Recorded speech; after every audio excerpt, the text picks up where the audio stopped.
Ladies and gentlemen, Christopher Columbus is now entering the boardwalk. Ladies and gentlemen, Christopher Columbus. We give you Christopher Columbus.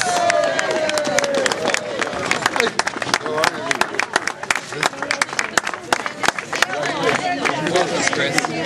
Yes.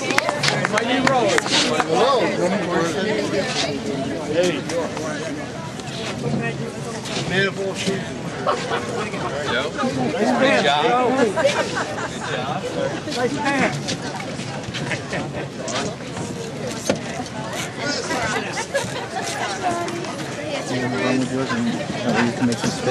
Good afternoon, everyone. Could I have a response from the audience? Good afternoon, everyone. All right. Now that's Asbury Park, right? Okay.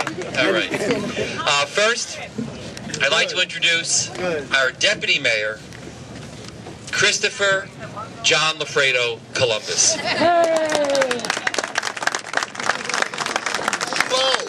Thank you. Thank you all for coming out today. Last year was like Columbus landing at Club Med. It was 80 degrees. So I was wondering if everybody would be out today. And it's just so great to see this crowd getting bigger every year. Of course, people are coming to enjoy the boardwalk, which I hope everybody does after today's ceremony. Everybody, thank you so much for coming. It's great to see you. God bless.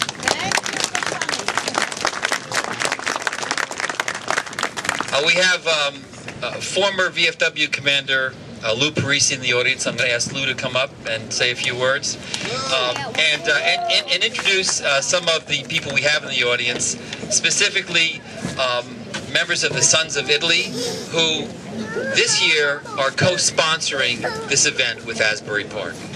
Lou.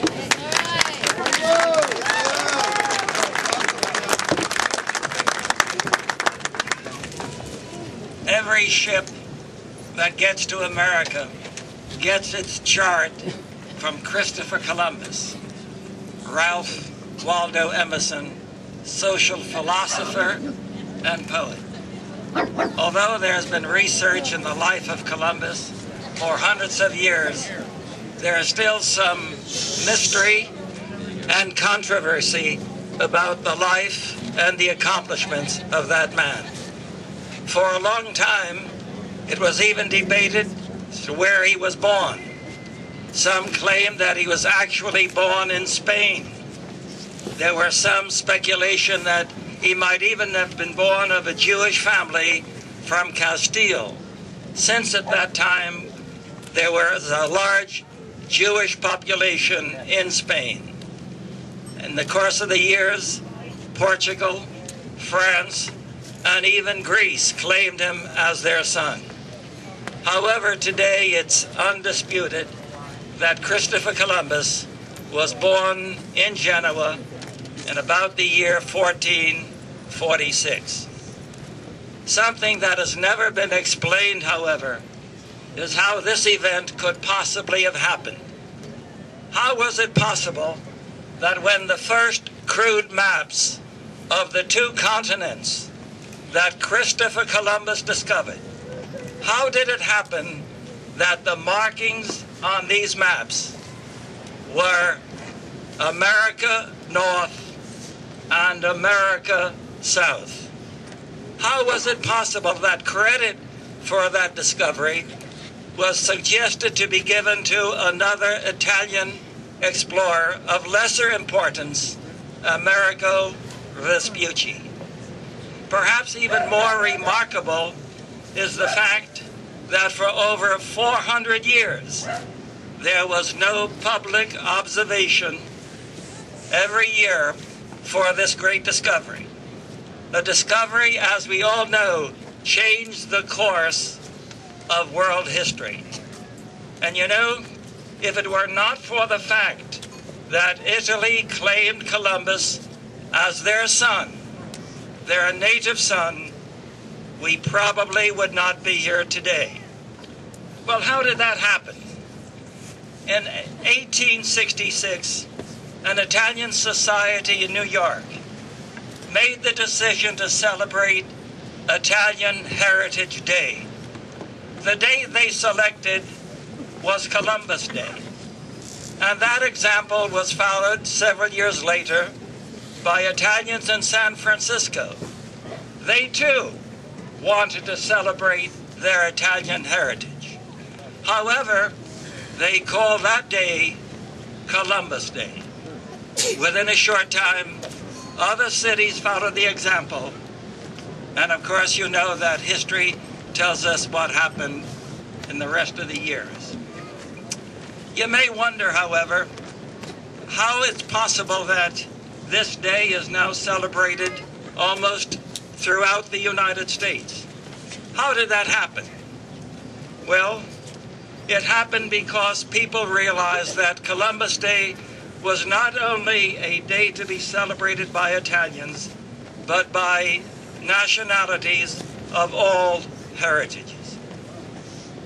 Another important point to remember that although many of us think that the only time we are reminded of Christopher Columbus, the only time we have any recollection of the name is during the early weeks of October, when we are about to celebrate Columbus Day and go to the Columbus Day sales.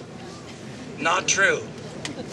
In 1791, when Washington decided to change the capital of the United States from Philadelphia to a place in Virginia along the Potomac, he decided that they would make this the first organized city that we've ever had in this country.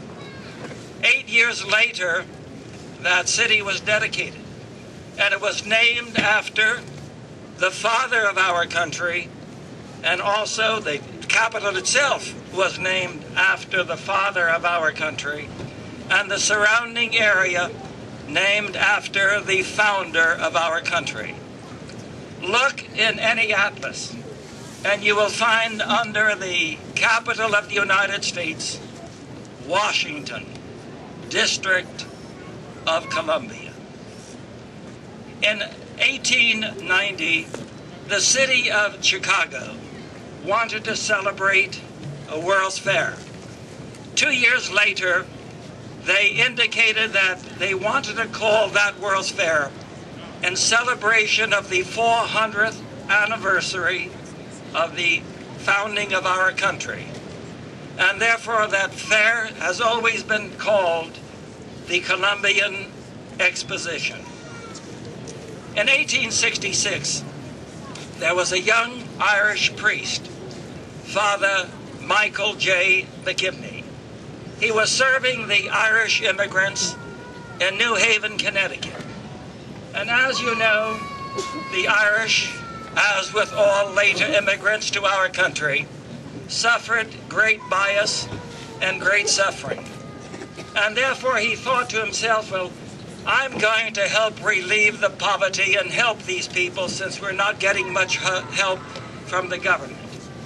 And so he decided, well, I'm going to form an association, a fraternity of lay Irishmen here.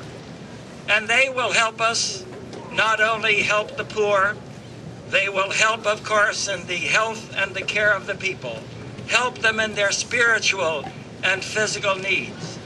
But he wanted a name for this organization that will really electrify these young Irish men.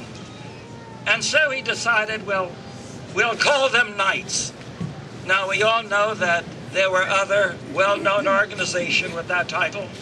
We have the Knights of Malta, the Knights Templar, we have the Knights of the Round Table.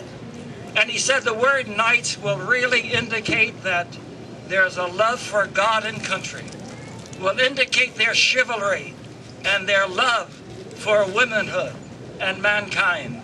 And of course, it will demonstrate their courage.